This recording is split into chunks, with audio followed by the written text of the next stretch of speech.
Hello. I'm back. More solstice painting. Oof, I added some water to these and they are messy. That's okay though. They've been drying out a little faster than I wanted because it is winter, the dry times. So, you know how it is. That said, they're gonna work. I'm gonna just get out a palette knife. Just a sec. Do a little palette knife mixing on the chunkier ones. I know you can't see this. Just part of the paint process. The alizarin crimson really wants to separate into small rocks and water. It's a nice color, but a real annoying paint. Probably try a different red instead of that in future. And then the burnt sienna, the burnt umber also. Maybe even worse. Doesn't want to be paint, wants to be some sort of mineral. All right. Done some remixing. Who else needs it? It looks like the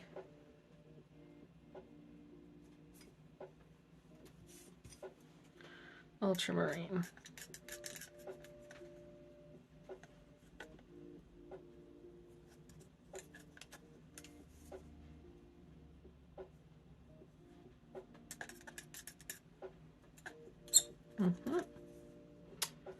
Alrighty.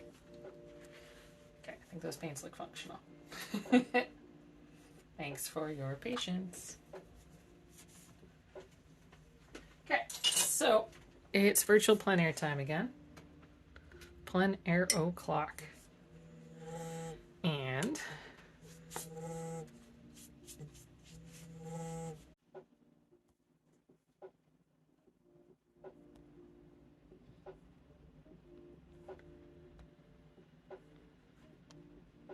sorry, shouldn't have pressed go till I had this sorted. But I did. Alright. Hello.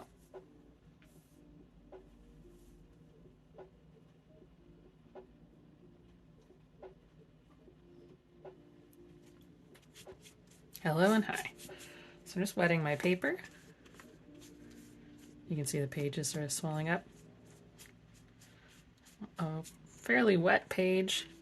I want to do some gentle blue washes with different blues to get different effects based on how warm or cool they are.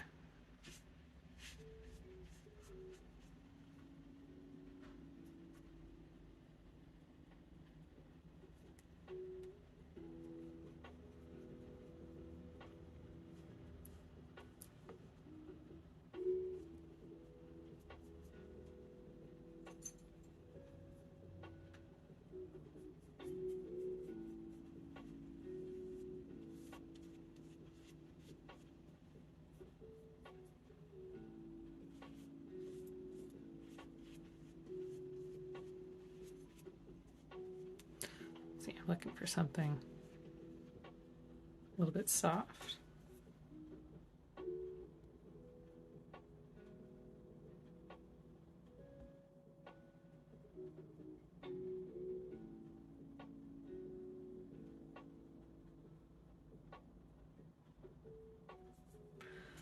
And I've locked the focus so that it's not going to keep picking up my hand.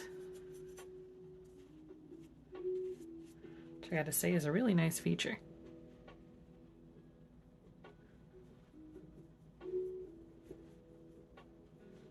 So I suspect that the camera is going to have trouble picking up the subtle blues, the warm and cool in the blues themselves, which sucks, but that's kind of the nature of this sort of stuff.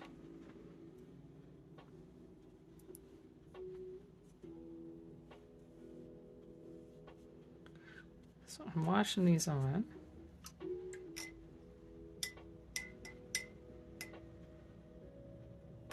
And I'm going to mute y'all for just a sec while I get out the blow dryer, because nobody likes that noise.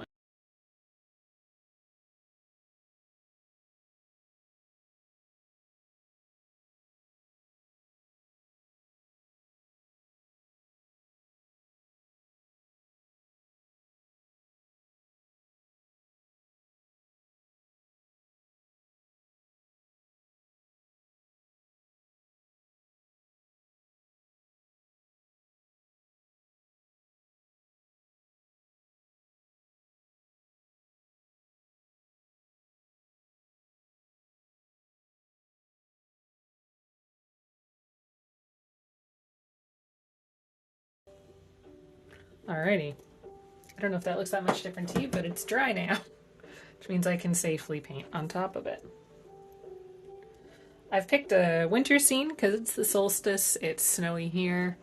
I live in Canada, so it was going to be snowy eventually.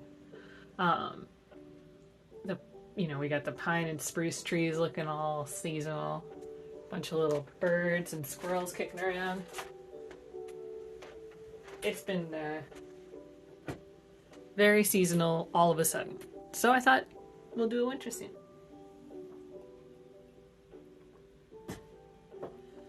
So what I'm going to do is I'm going to use this pile of ultramarine. I'm going to mix it with some burnt umber. And that's going to be dark color number 1. I think the thing with winter scenes, they're very high contrast. So you want to get subtle colors into your darks and your lights. I'm going to mix some purple with this teal. And I'm going to also add some black to that one because that's really not very dark. Because the teal is quite opaque white. Not white, but light. Okay. So I got black number 2. And I'm going to mix some black and some Windsor green in with my phthalo to get a moody green dark. Gotta squeeze out more Windsor green soon.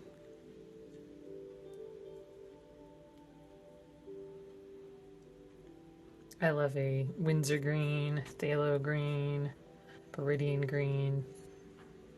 Really, really, really beautiful cold green.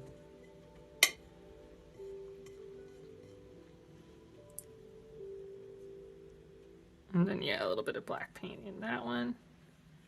And now I have 3 dark colors. None of them are black. I will have to go over this with black, but this is going to let me make some decisions about where stuff goes.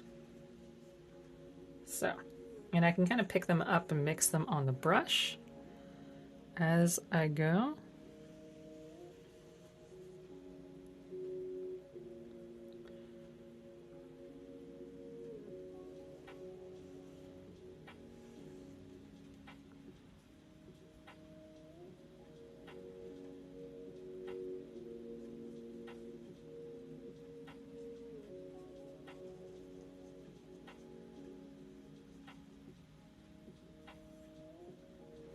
Which is pretty cool.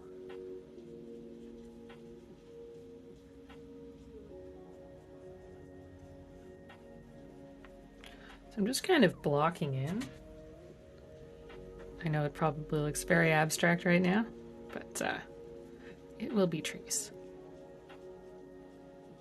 Reminds me of some of those, in Fantasia, the original one, they open with that Bach's Toccata and Fugue in D minor, and it's all very abstract stuff. That artist, Oscar, replaced his last name with inaccurate names in my mind, so I'll have to mull on that.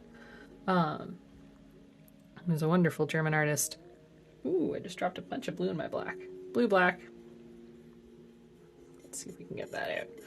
He did a fair amount of that, just sort of taking music and animating really expressive, abstract things across it. Really, really cool stuff.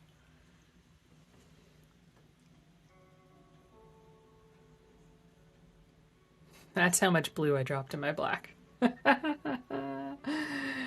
let's try this again.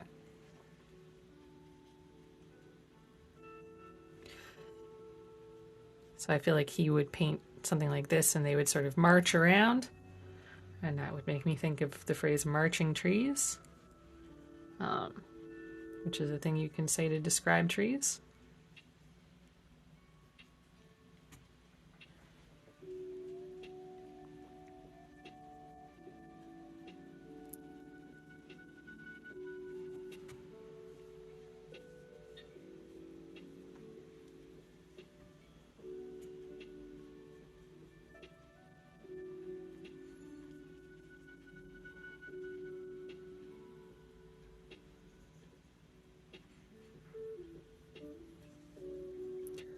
I've been watching more painting videos. I just love watching painting videos. I'm on here doing this because I think this is like great TV. I know it's probably not for you all your favorite thing to watch, but for me it's right up there. So yeah, I was watching more painting videos.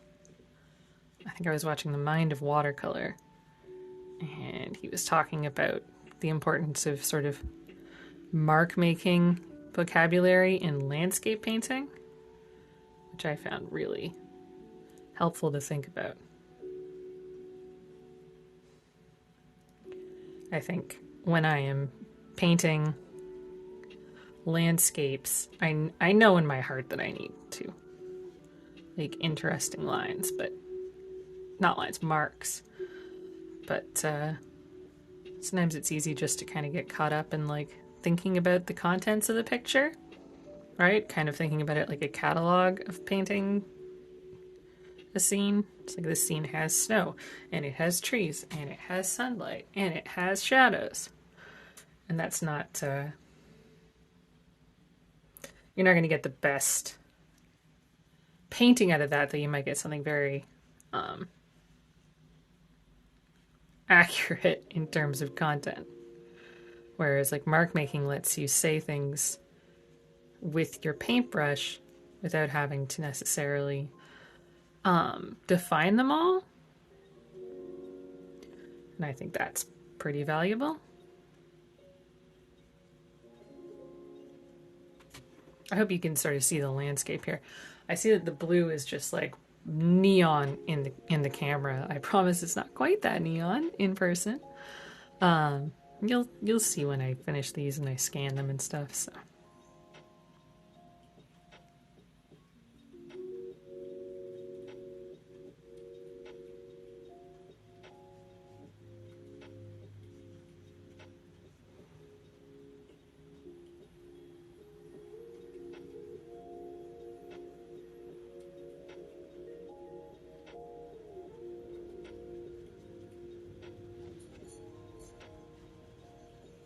So really the bulk of the painting is going to be carving out the light as opposed to these shadows, but I want to get them in fairly opaquely because I don't want to be repainting them too much.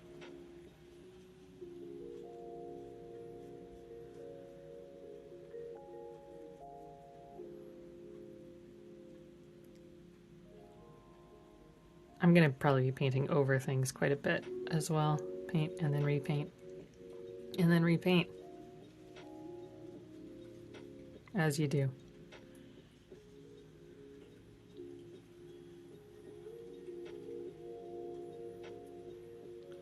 I watched a lot of James Gurney painting snow, so that's what's on my mind.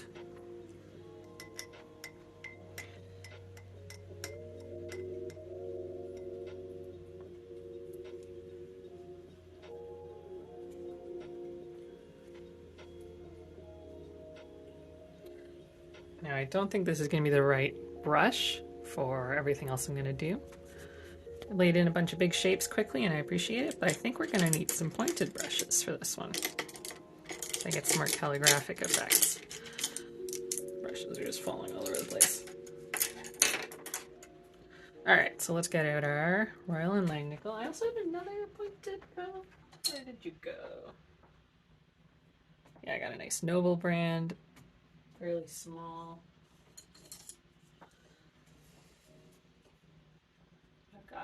few Raphael brand precision fake sables that can be pretty good for this stuff. So this is sort of my crew, I think, for this painting.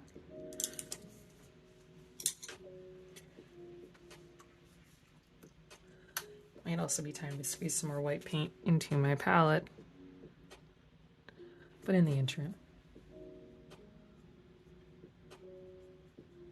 So I'm using the colors I already have, just these dark colors, because again, this is not going to be a particularly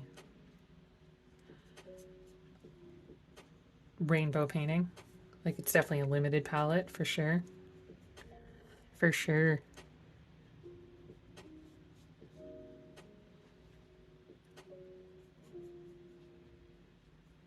I will say, having my fresh gouache in this palette is really nice, and it's very much teaching me that I really don't know how to control the consistency of my gouache. And it's something I want to work on.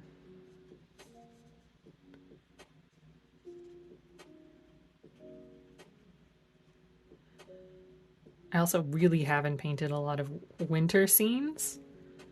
And I guess I thought today would be a good day for a challenge. So sorry.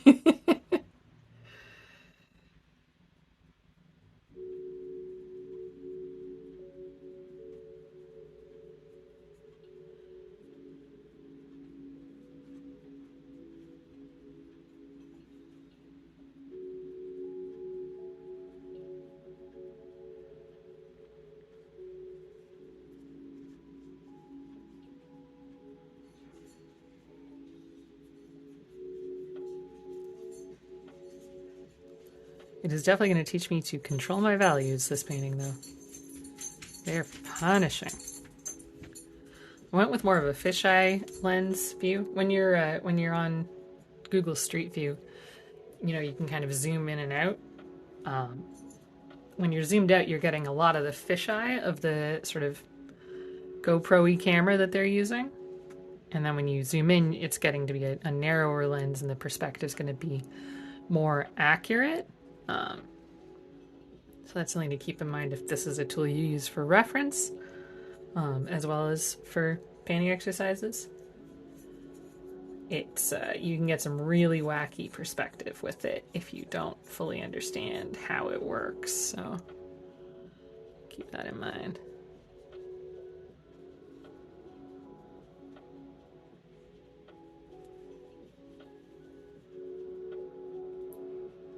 I'm really enjoying this. I think it's Spectrum Violet. Getting a lot of use out of this.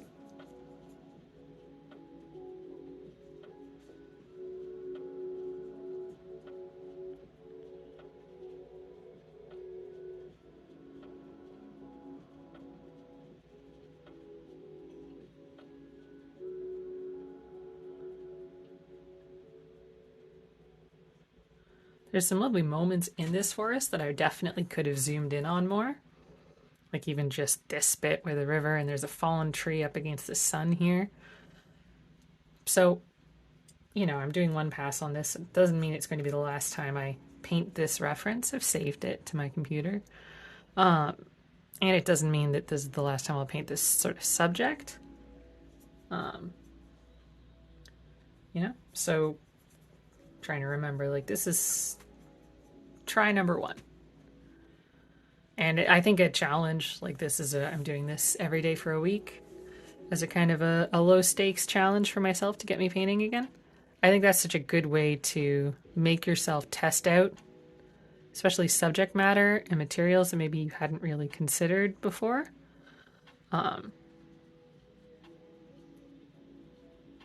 Because really your goal is just to get something done, and you're not necessarily worried about what. Okay, I'm going to pick my warmest color, and it's going to be a little bit of burnt sienna mixed into my grays. This is not a warm painting, but I'm going to use it for some of the distant trees kind of near where the sun is to give the sunlight a little bit of a kick in terms of feeling like it's backlighting and glowing and creating almost a haze in the environment. So, nice. But largely, actually, this is just like an incredibly cold scene with like a very few pops of warmer colors.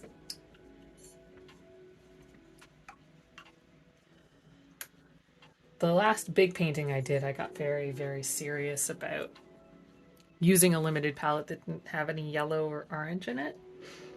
And while that was a fun challenge, I feel like I probably would have gotten a better painting if I had used something with yellows at some point, you know? So it's entirely possible that I'm going to break out some yellows later.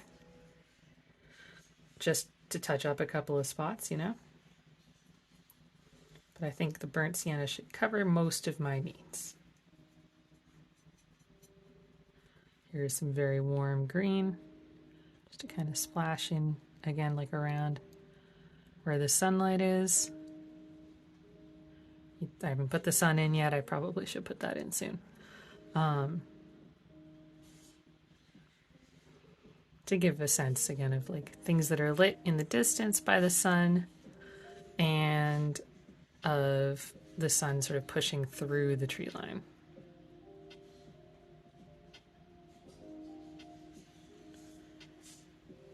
It's going to dry pretty dark, but you get it.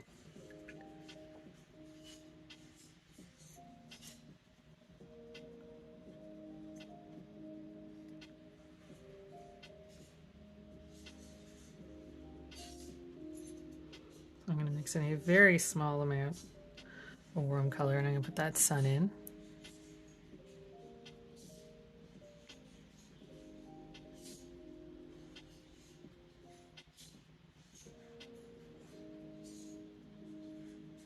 Just pushing through the trees in here.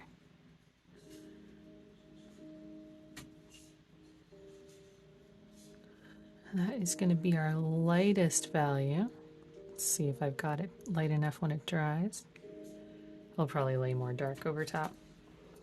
And again, this is the scene that I fully expect to go into with pen, so I'm not beholden to rendering this thing out perfectly. Let's get some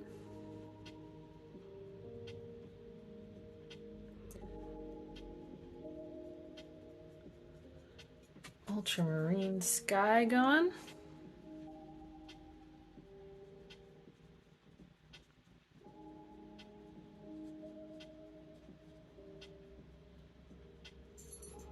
So I've started watching season 2 of The Witcher. I'm a little disappointed that it's not quite as artsily told, jumping across timelines, as the first one, but I can see how the first one is almost sort of a prequel to get us to what is probably the story they want to be telling. Also, having read one of the collections, I can see how they are taking stories from the collections and warping them to fit in. And not like a significant warp, but like, you know, editing them to fit into the plot now that we have a central plot, which I think is pretty neat. And it also sort of exposes the reality that it's actually pretty hard to make TV in the same kind of like episodic way that like these stories were written. A lot of other sort of like sword and sorcery stuff has been written in these very episodic monster of the week short story style. It's just not what people expect anymore.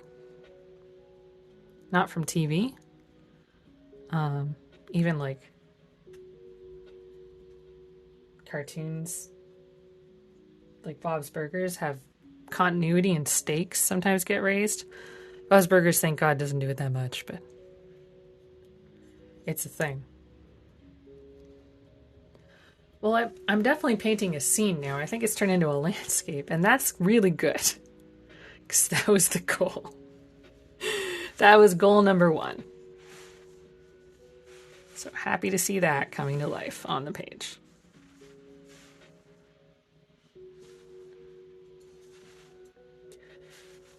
So in my evenings, I've been sitting on the couch with a sort of small watercolor kit. I've got what's called a mini palette from Etcher. It was designed by Stephanie Law. It's a little ceramic or porcelain palette that is 37 tiny wells smaller than the tip of my pinky finger.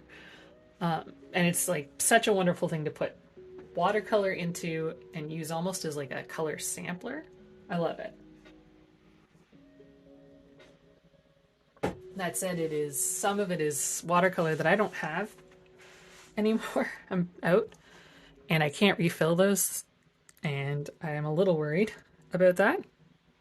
Getting attached to colors I don't own. You know, usual concerns.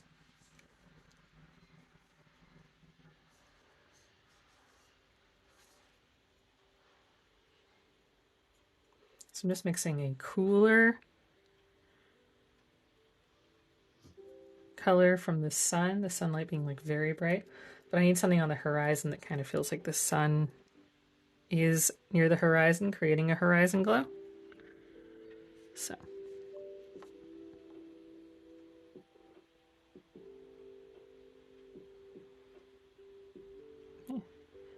very curious if any of you have been doing any virtual plein airs as well, and how you're finding the experience.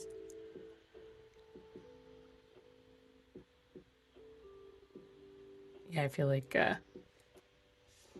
it's a really neat tool. I learned about it from a Facebook group called Virtual Plein Air. It's still running. It's not, I don't think, as sort of active as it once was. You know?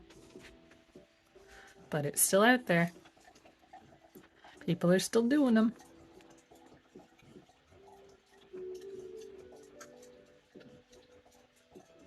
Which is pretty neat.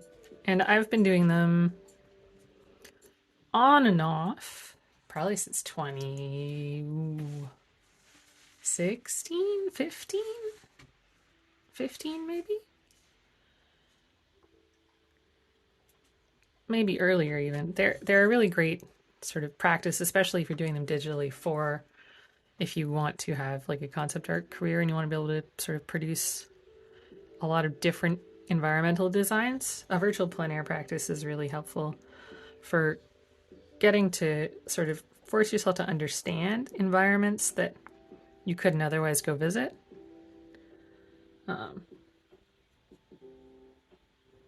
So on that alone, I recommend it. But also, it's a little transportive, you know? You're kind of going somewhere else. I mean, I can hear the sparrow flock that we have in the neighborhood. I can hear them going outside right now.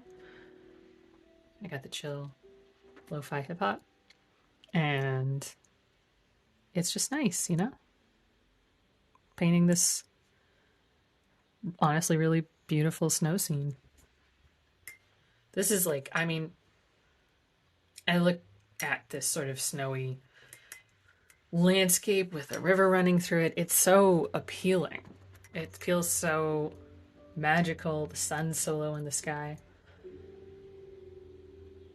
Makes me want to be there. Makes me want to visit somewhere similar here. Yeah, really sparks that itch. I'm gonna mix a little bit more sky blue in a phthalo and white combo to create some saturation, because I got that very ultramarine going.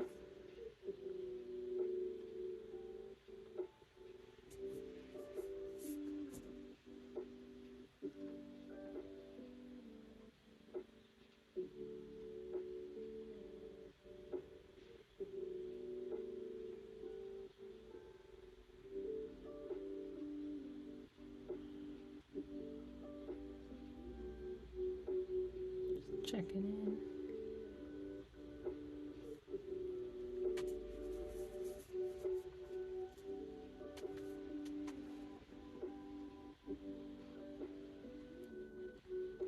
So yeah, this is a slightly more saturated blue. I'm laying in.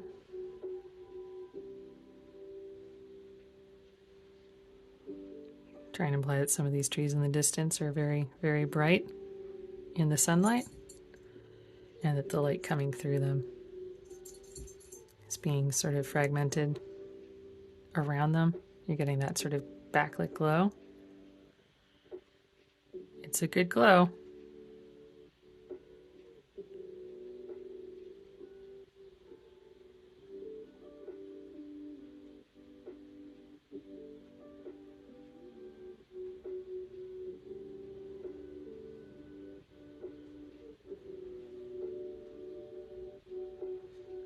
Like some that's even darker.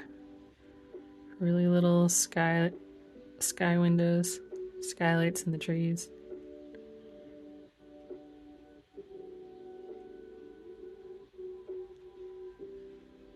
And yeah, I'm absolutely going to have to come back in here with my darks to make the trees make sense.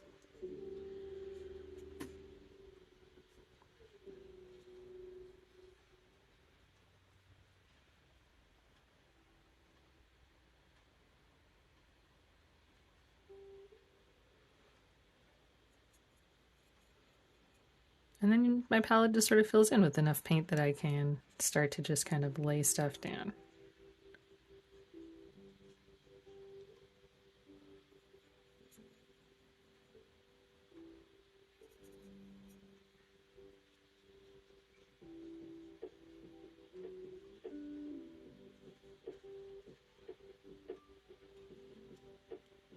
You know, I thought in my head, maybe a winter scene would be fun. And I would just like everyone to know that it is. It's great. I love it. This is really fun. Super recommend as a painting subject.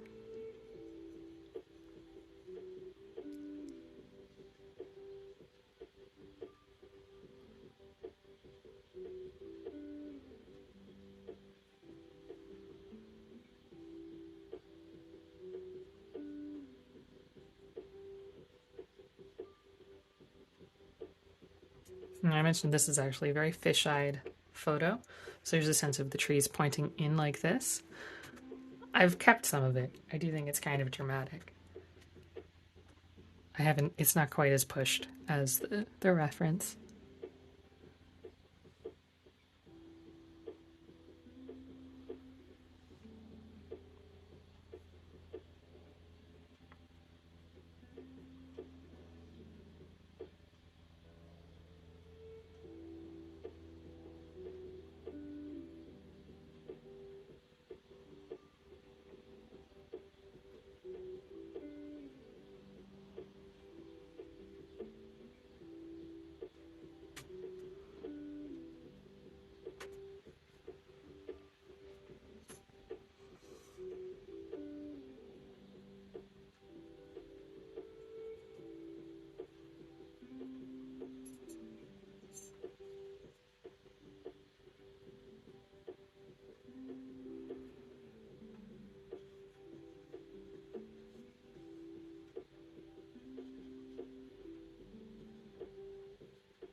I'm doing this exercise this week of plein air painting because I really enjoy plein air painting. And doing it virtually is a bit of a compromise, but it is still really fun for me. And I think this painting, whether or not it turns out legible or like I've effectively depicted the scene, it's been really fun. And I think for me, that is like a very important part of this whole thing, that like I'm able to make this kind of work. You know, even it's just sort of a hobby, right? Like I'm not showing landscape paintings in a gallery. My clients in video games really don't want me to be using gouache. Slow me down so much. You know, the process here, I'm learning stuff about painting that I can apply in all the professional areas of my life, but like the reason I'm doing this is because I find it extremely enjoyable. And you know, I won't say it's a necessary thing to do if you don't, right? Like I love learning how light travels over a space. I love the idea of learning how to depict space. You know, a space that feels like you could walk through. And I'm really interested in that. All right, it's time to get out the black paint.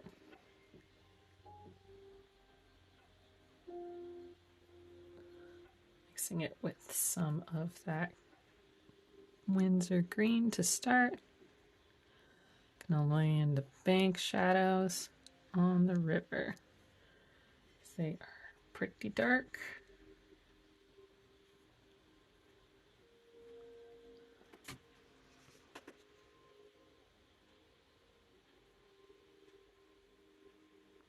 And the river in the distance is like very dark, and then there'll be some highlights on it. So give me a second, I'll get to those. Lots more black paint. Grab some ultramarine. Get those mixing up together. More black paint, because that's just really blue. There we go. I made a mixing chart that I have near my desk that is really helping me in sort of knowing where I'm going with my mixes, you know?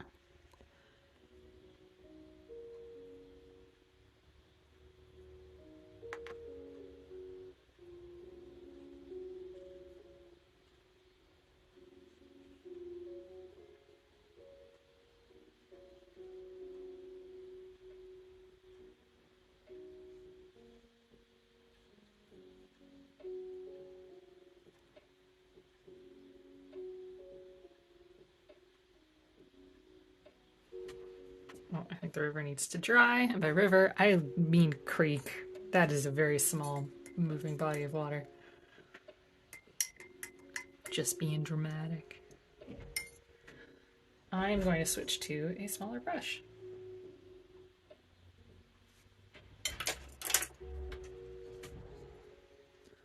Try out this Noble brand.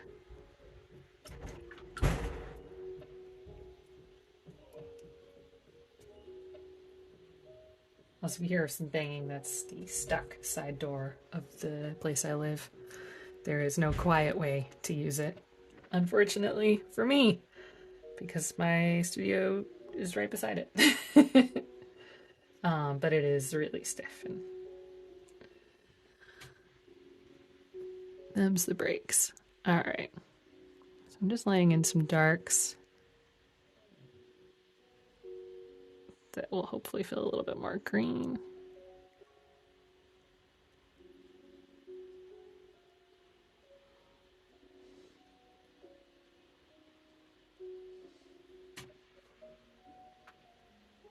You can see the reflection on the wet paint, eh?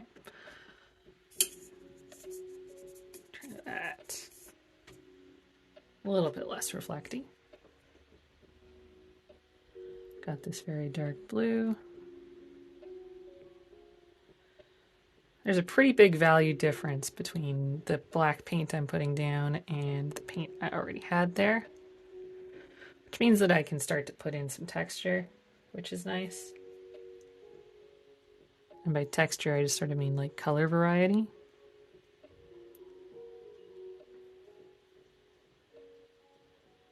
But I also don't want every shape to be complicated. So I want these to stay very related to each other color-wise, so that they can kind of meld into one as I need them to. Dry brushing looks nice.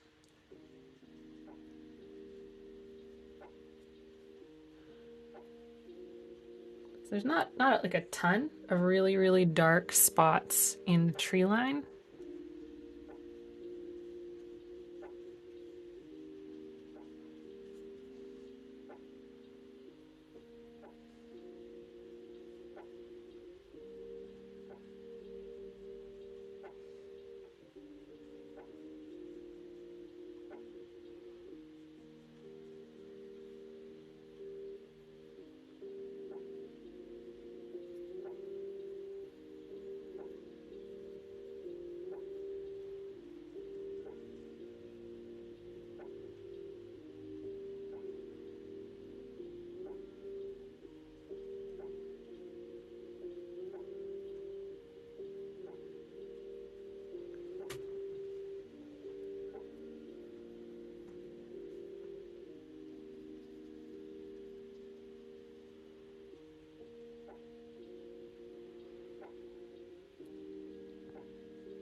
Time to land. Some tree branches. Some tree trunks. The whole shenanigan. This is coming along though. I'm not feeling bad about it. Will I land this plane? Wrong. That's not my concern. That's problem 2. That's like problem 3 or 4, honestly. I don't care if it's perfect.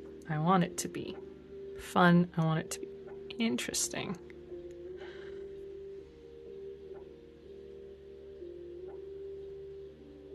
You know? So here I am, I'm pulling a slightly warmer color in.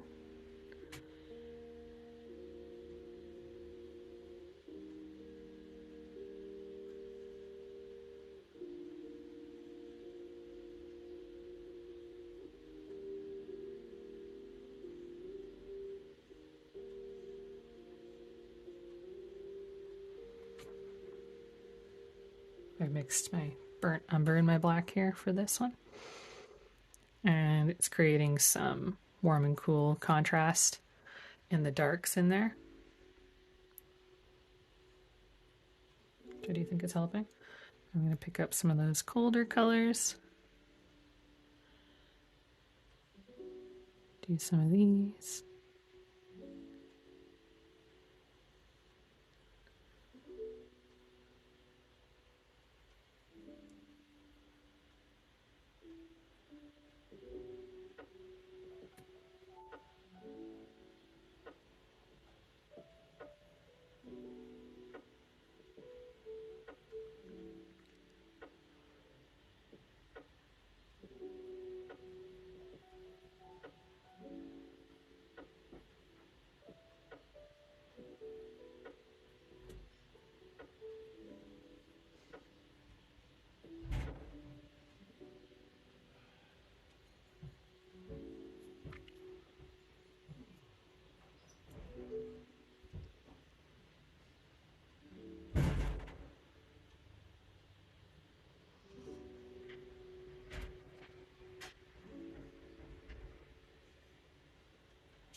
Forests are great. I'm saying this, and I said I wouldn't say this the whole time, but I don't know if pen would improve this one. Or at least not black pen. It might kind of fuck up my values because it'll be darker than everything, and then that'll change the feel of the scene. Maybe white pen. My dog agrees.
I'm just taking some pure black paint now to add contrast to these so that they come forward.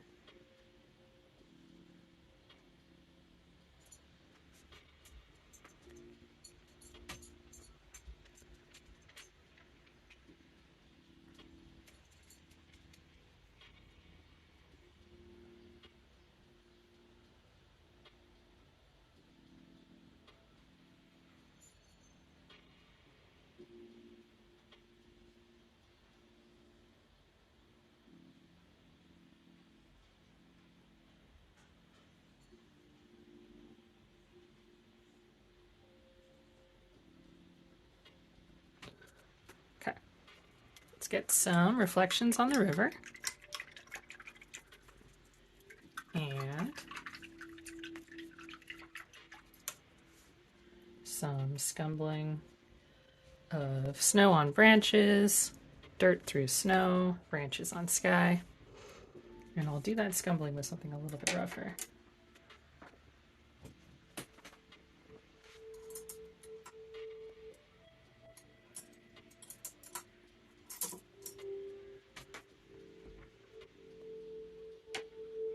And I'll find that thing in a minute. I've got a brush in mind, and I'm not sure. But oh, there it is. This is a little synthetic brush that has kind of lost its, it's lost its point. It's great for scumbling. Okay, water reflections.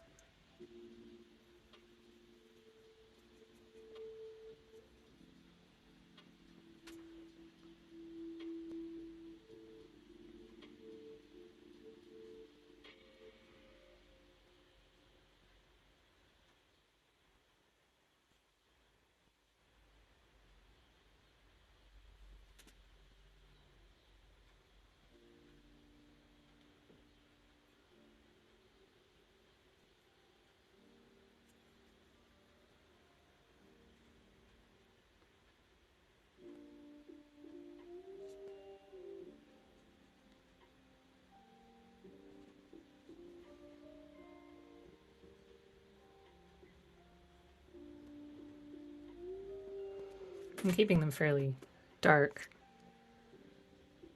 because there's going to be actual sunlight hitting the water in one spot, and I do want that to be noticeable and interesting.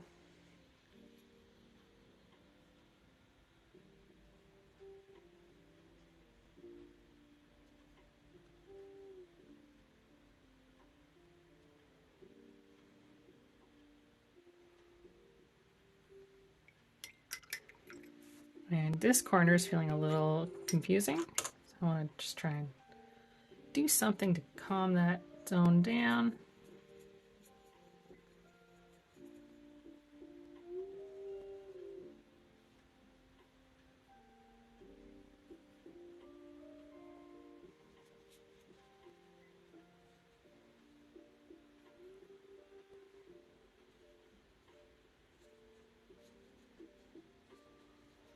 My values got a little out of whack back in here. So throw some blue on things to tie them all in together.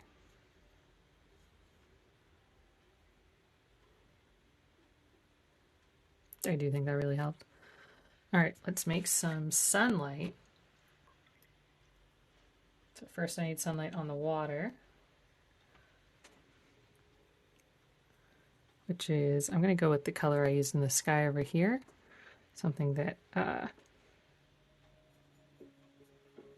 feels warm compared to other things, but doesn't have a ton of saturation to it.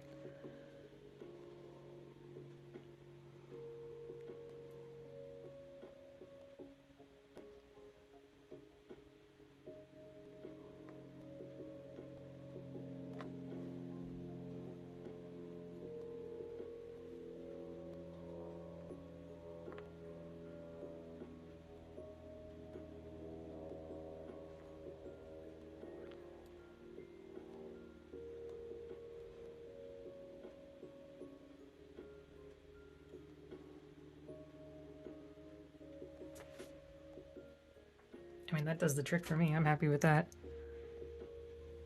All right, let's make some sunlight on snow. I'm going a little bit green with that because it's not hot sunlight, you know?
Here comes the hound.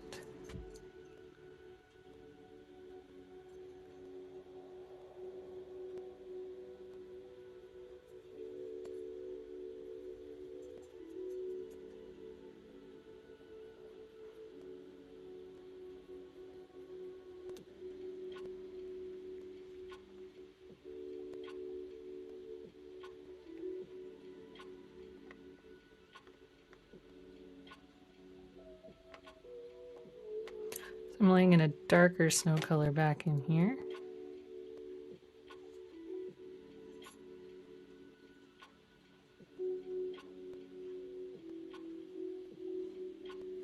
Shoving my finger in the other stuff that I just painted, as you do. You know, some days that's just what you do.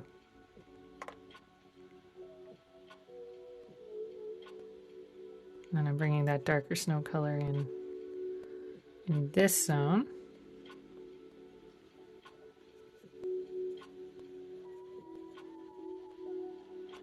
Going with something that's pretty blue in comparison to what else we've got here.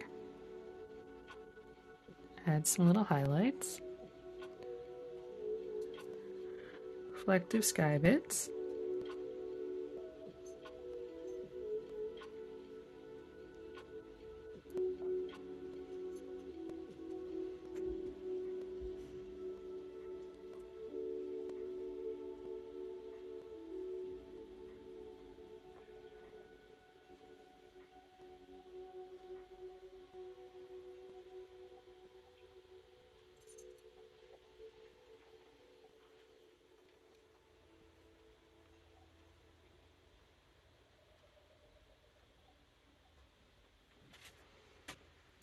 And then I've got to put some snow on these foreground trees. Just a little bit to help you see them in a couple of spots.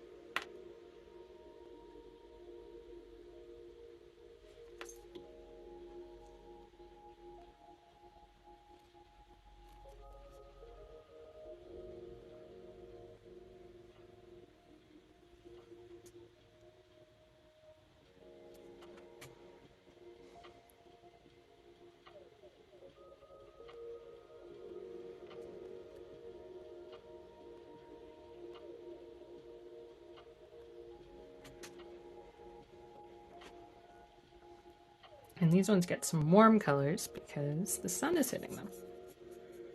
So is it snow? I don't know. But it's warm and it's on the side of the tree, so I'm painting it.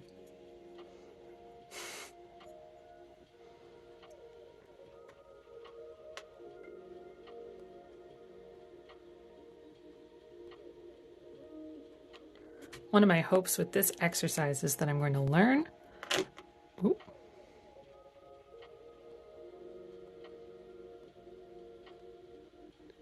about these environments by painting them.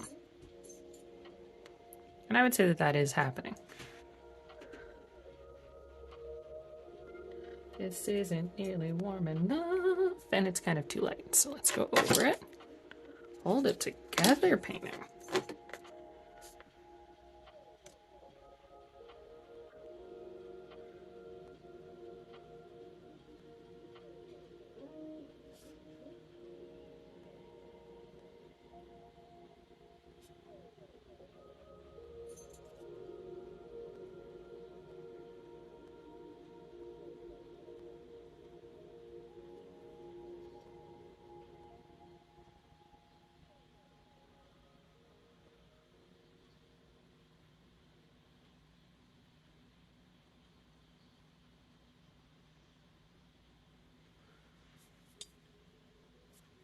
That's not my ideal situation, so we're gonna mix up kind of a warm dark.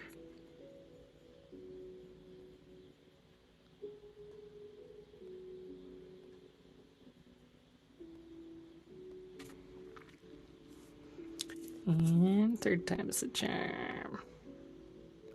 Look like the lit side of a tree.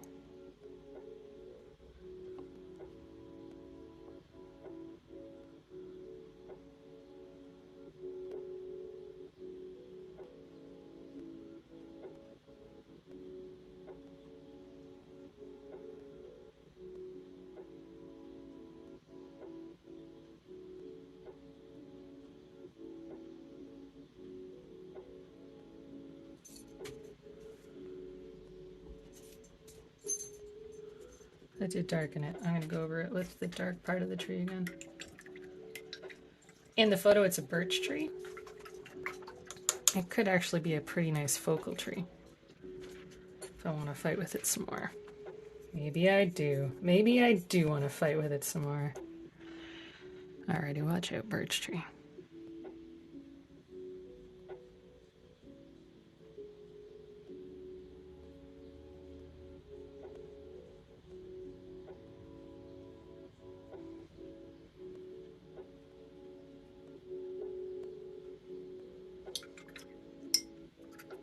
I'm gonna use that dark green I mixed.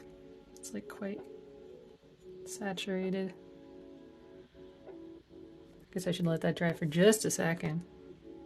Good enough. That's from earlier.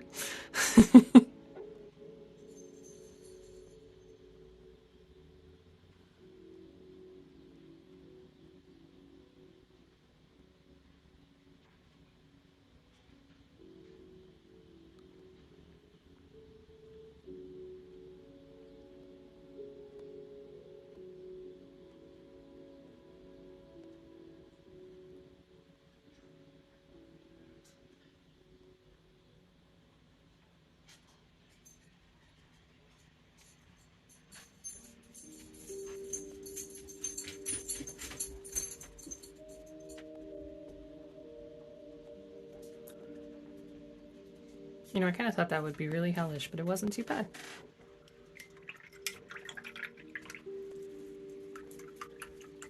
I want to put some scumbly rocks sticking through the snow. So I want to dry brush some thicker paint. Maybe we'll go quite purple with this. Not quite black, because I don't want to go all the way as dark as the trees, if I can help it. And I'm gonna wipe most of that off on my towel, and then just start to scumble in some stuff. All right.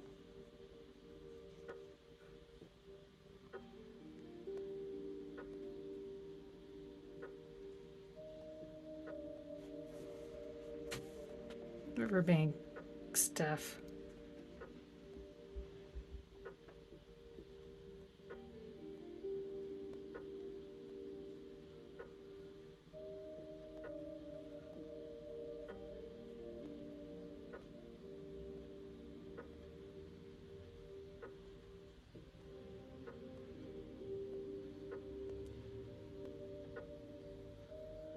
Wipe off some more.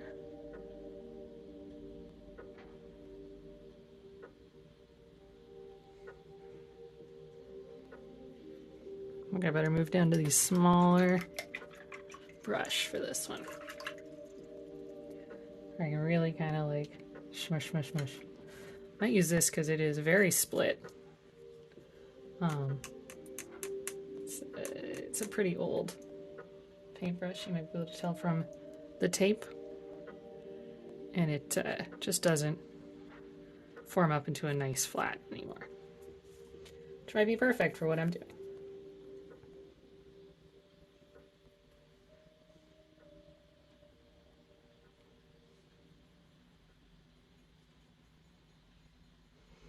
So yeah, we put a ton of paint on it.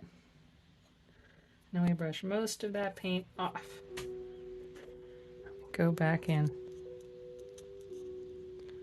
Add some complexity to the texture of the snow. And then to get more, I'm going to just tap my paintbrush on the paint, tap my paintbrush on my brush rag thing.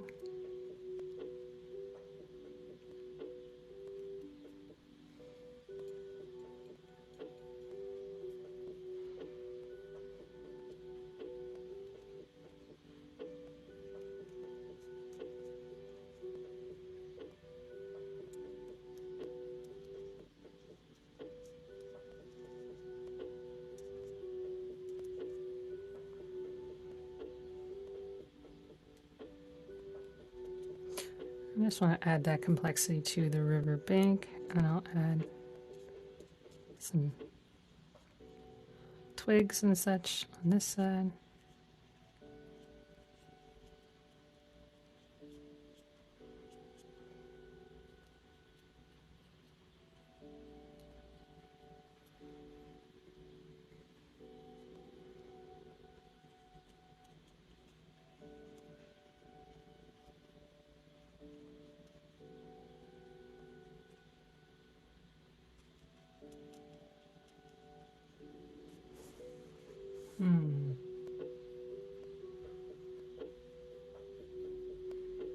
I like this mystery music piece that's going here.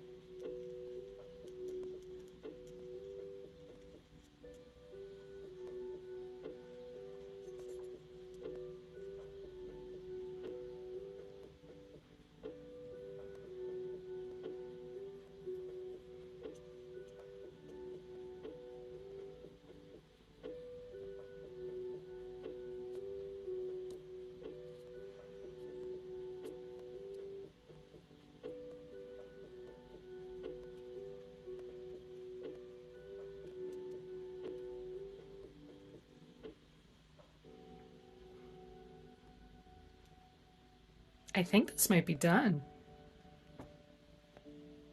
This is the fastest one of these I've done since the first one. And I didn't like how the first one turned out. But you got to do at least one you don't like to get back to the place where you know what you do like. So, no hard feelings to that first painting. But yeah, heck, I'm pretty happy with that. I even feel like the sun is bright enough, which I kind of figured would be hellish to figure out. Okay, take these off. A little bucket for those.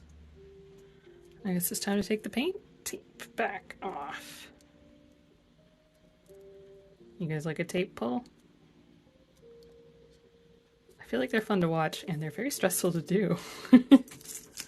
I've definitely ripped paper pretty badly in the past, and I'm sure I'll do it again. I'm using washi tape more and more these days. Even the like archival artist tape, I find even with the blow dryer doing a heat release, I just heck the heck up with my paper. So, even the washi tape, you can get rips. And this stuff is not sticky.